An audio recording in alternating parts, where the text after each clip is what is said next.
एक बार की बात है, राजा विक्रमादित्य के दरबार में एक विद्वान साधु आया।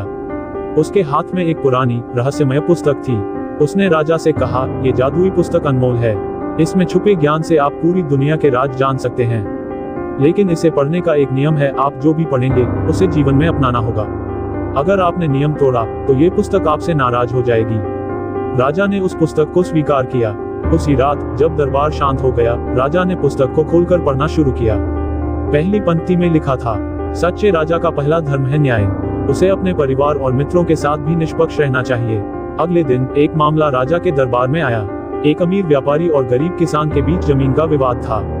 व्यापारी राजा का मित्र था, लेकिन जांच में किसान का दावा सही साबित हुआ। राजा ने अपनी मित्रता को नजरअंदाज कर किसान के पक्ष में फैसला दिया। ये देख दरबारियों को राजा की निष्पक्षता पर गर्व हुआ। उस रात राजा ने फिर पुस्तक पढ़ी। इस बार लिखा था, सच्चा राजा वही है जो अपने लोगों की भलाई के लिए त्याग करने को तैयार हो। कुछ दिनों बाद राज्य में अकाल पड़ा। लोग भूख से तड़पने लगे। राजा ने तुरंत अपने खजाने से अनाज वितरित करने का आदेश दिया, लेकिन खजाने में अनाज कम पड़ने लगा। राजा ने अपनी संपत्ति बेचकर लोगों के लिए अनाज का प्रबंध किया। जब राजा ने तीसरी बार पुस्तक पढ़ी तो उसमें लिखा था, सच्चा राजा वही है जो अपनी इच्छाओं को छोड़कर केवल अपने लोगों के लिए जीता है। ये वाक्य पढ़ते ही पुस्तक हवा में गायब हो गई।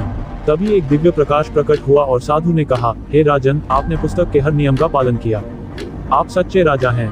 ये पुस्तक केवल उन लोगों के लिए बनी है जो इस योग्य हैं। राजा ने साधु को धन्यवाद दिया और जीवन भर न्याय और त्याग का मार्ग अपनाया।